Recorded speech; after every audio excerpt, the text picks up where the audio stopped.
नमस्कार दोस्तों, मेरा नाम है मयूर लूखर। आप देख रहे हैं बियॉन्ड बॉलीवुड प्लस।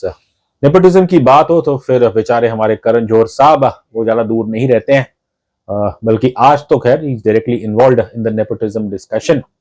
दरअसल आज मुंबई में एक प्रेस कॉन्फ्रेंस हुई पंजाबी फिल्म अकाल की, स्टारिंग गिपी ग्रेवाल। और इस प्रेस कॉन्फ्रेंस में करण जौहर साहब आए थे टू प्रमोट दिस फिल्म। अब मुझे भी इस समारोह में होना था, लेकिन दुर्भाग्य से मेरी तबीयत ठीक नहीं थी, इसलिए मैं जा नहीं पाया। पर सोशल मीडिया पे the only thing which is trending about this film is Karan Johar's comments on nepotism, on the criticism of his last release नादानिया। क्या कहा करण जौहर ने, इस पे हम बात करेंगे, लेकिन उससे पहले आप जल्दी से मेरे चैनल को सब्सक्राइब कीजिए and don't forget to press the bell icon. Film maker producer Karan Johar, head honcho of Dharma productions. पिछले 3-4 साल इनकी कंपनी के लिए कुछ खास नहीं रहे। लगातार इनकी फिल्में बॉक्स ऑफिस पे फ्लॉप हुई है, और जो कुछ कंटेंट ओटीटी पे आया है उसने भी कुछ इतना खास प्रभावित नहीं किया, बारिंग आई थिंक 1 और 2। और हाल ही में उनकी एक फिल्म आई थी नेटफ्लिक्स पे, नादानिया, जिसके अंदर सैफ अली खान के बेटे इब्राहिम अली खान उन्होंने अपना डेब्यू किया था, और उनके साथ थी खुशी कपूर।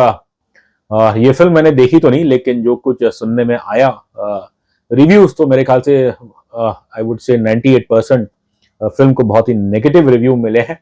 एंड एक आक्रोश सा मुझे देखा सोशल मीडिया पे जिन लोगों ने ये फिल्म देखी थी, नॉट जस्ट क्रिटिक्स।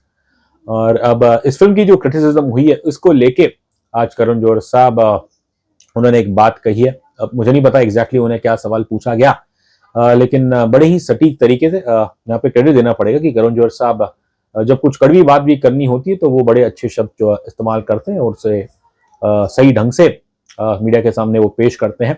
और उन्होंने शुरुआत की सबसे पहले कि ये कह के कि जितने भी क्रिटिक्स है वो सभी को सलाम करते हैं, और नादानिया का उन्होंने जिक्र किया। लेकिन फिर उन्होंने सीधा मुद्दे पे आए कि जब उन्होंने कहा कि उन्हें रिव्यू से कोई प्रॉब्लम नहीं है कि लोग फिल्म की बुराई कर रहे हैं, लेकिन कुछ उन्होंने बेसिकली एक पर्टिकुलर कोई रिव्यू है, मुझे नहीं पता किसका है, लेकिन उसके अंदर जो एक लाइन लिखी गई थी उसको लेके करण जौहर साहब ने कहा कि ये उचित नहीं है। एंड उनका ये कहना था कि जब कोई अपने रिव्यू में ऐसी शब्द लिखते हैं कि आई वांट टू किक कि इतनी खराब फिल्म है और आपका मन कर रहा था कि आप इब्राहिम अली खान और खुशी कपूर उन्हें आप किक करें, तो इस चीज को लेके उन्होंने कहा कि ऐसी राइटिंग की निंदा करनी चाहिए, बिकॉज ये बिल्कुल उचित नहीं है। Now to be honest, obviously इस तरह के शब्द इस्तेमाल नहीं करने चाहिए किसी फिल्म रिव्यू में, लेकिन जब तक मैंने वो रिव्यू पढ़ा नहीं किसका है और उसे आप पूरे कॉन्टेक्स्ट में ना समझ ले, तो फिर मैं तो खैर इस रिव्यू पे मैं कुछ कमेंट नहीं कर पाऊंगा। बट आई अंडरस्टैंड वेयर करण जौहर साहब इज कमिंग फ्रॉम। एंड देखिए, सिंपल चीज है, फिल्म कितनी भी बुरी हो, लेकिन आप अपने रिव्यू में कोशिश हर एक रिव्यूअर की ही रहनी चाहिए कि वो जो शब्द इस्तेमाल कर रहे हैं वो एकदम प्रोफेशनल हो, एंड बिलो द बेल्ट या हिटिंग नहीं होनी चाहिए, और you never rob anyone of their dignity.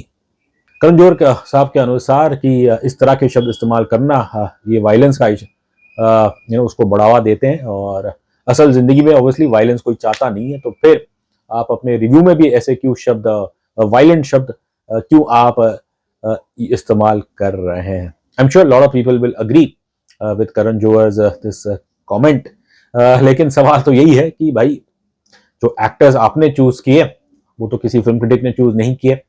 जैसी तैसी ये फिल्म बन के आई बहुत खराब है, तो फिर इसकी जिम्मेवारी तो आपके डायरेक्टर, आप यू अदर प्रोड्यूसर, शुरू से एंड तक इस फिल्म आपने देखी है कि क्या आइडिया था, कैसे बन के आई।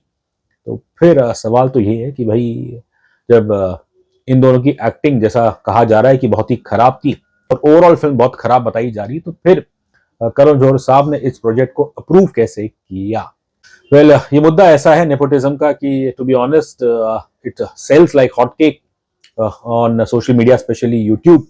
एंड बल्कि मेरा तो मानना है कि आजकल तो हकीकत ये है कि nepotism is one of the key words जो एल्गोरिथम पकड़ता है, उसे पुश करता है, और शायद इसलिए कई लोग, कई सोशल मीडिया कमेंटेटर्स, कई यूट्यूब चैनल्स वाले वो I think bar bar nepotism को हैमर करते हैं।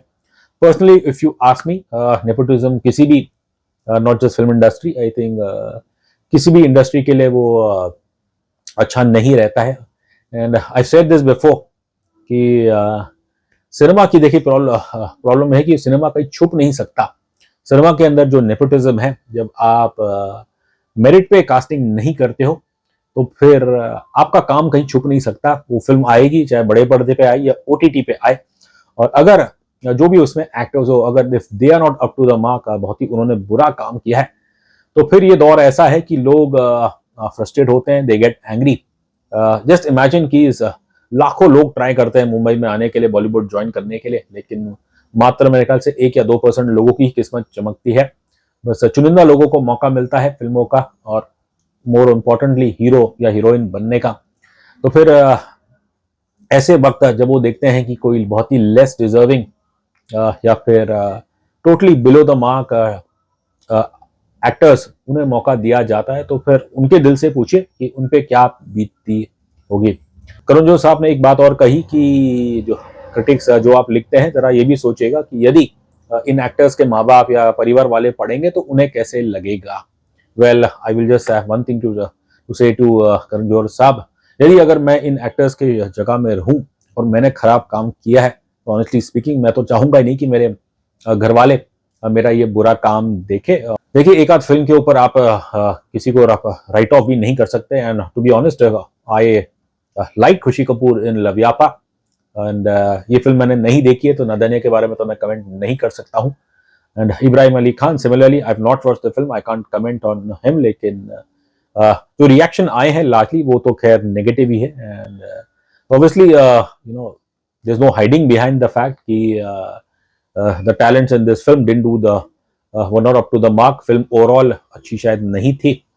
और अब इस नेपोटिज्म के डिबेट पे हंसल मेहता साहब, उनका भी कमेंट आया है जहाँ पे शायद उन्होंने भी he has empathies for Ibrahim Ali Khan and खुशी कपूर, लेकिन उन्होंने तो सीधा निशाना डाला है कि फिल्म मेकर्स के ऊपर कि ये गलती उन फिल्म मेकर्स की है, डायरेक्टर्स की है, प्रोड्यूसर्स की है, जो कि अनट्रेन्ड एक्टर्स को सीधा आप बड़े पर्दे पे आप ले आते हैं, और फिर जब दे स्टैंड एक्सपोज, तो फिर तो खैर जो क्रिटिसिज्म आनी है वो तो नेचुरल है।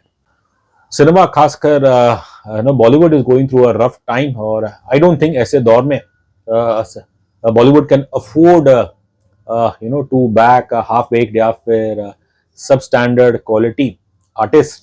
इसलिए रिस्पॉन्सिबिलिटी यहाँ पे डायरेक्टर्स प्रोड्यूसर्स की है कि आप किसके ऊपर आप पैसा लगा रहे हैं। खैर, इस करण जौहर के कमेंट के टुवर्ड्स में एंड में आप देखेंगे तो फिर उन्होंने कहीं ना कहीं शायद बड़े स्मार्टली इशारा किया है कि शायद उनकी भी गलती है, बिकॉज अपने इस कमेंट्स में टुवर्ड्स द एंड जो उन्होंने सेंटेंस का इस्तेमाल किया है कि जब वो कहते हैं कि कुछ हमारी भी नादानियां हैं, गुस्ताखियां हैं और गहराइयां हैं, और शायद ऑब्वियसली करण जौहर इनडायरेक्टली मान रहे हैं कि ये इनकी नादानियां थी कि पहली बात नादानियां फिल्म को बनाना और फिर खुशी कपूर इब्राहिम अली खान को कास्ट करना। ऑब्वियसली आई एम रिइटरेटिंग, ये उन्होंने कोई डायरेक्टली नहीं कहा है, बट वेरी स्मार्टली करण जौहर साहब ने अपने शब्द रखे थे। नादानियां, गुस्ताखियां, गहराइयां, मेरे ख्याल से शायद करण जौहर साहब एक शब्द का भी जिक्र भूल गए, वो है मजबूरियां। कभी अवसर मिला तो मैं शायद उनसे पूछना चाहूंगा कि भाई ऐसी क्या मजबूरी थी कि आपको नादानियां जैसी फिल्म बनानी पड़ी। वेल, नेपोटिज्म को लेके अक्सर करण जौहर वो प्राइम टारगेट रहते हैं, लेकिन हकीकत तो ये भी है कि अगर आप देखें धर्मा प्रोडक्शन का इतिहास, तो कई बाहर वालों को भी इन्होंने मौका दिया है, ना सिर्फ in front of the camera but a lot of people behind the camera, especially directors। और अब पिछले साल इनकी फिल्म आई थी किल, जो पर्सनली मुझे बहुत अच्छी लगी थी, एक्सट्रीमली वायलेंट, लेकिन उस फिल्म में तो खैर उन्होंने उन्हें मौका दिया था। राघव जुयल बतौर एक्टर कमाल का काम किया था उन्होंने। एंड धर्मा प्रोडक्शन अब तो खैर उन्होंने ऐलान कर दिया कि वो केवल फ्राइडे को ही प्रेस स्क्रीनिंग रखेंगे। एंड ये वही करण जौहर है जिन्होंने पिछले साल किसी शायद समारोह पे कहा था कि पेड रिव्यूज वो तो स्टार्स आसानी से मिल जाते हैं, लेकिन अब I feel Dharma production seems to be on the right path, कि वो सही टैलेंट को बैक करने वाली है।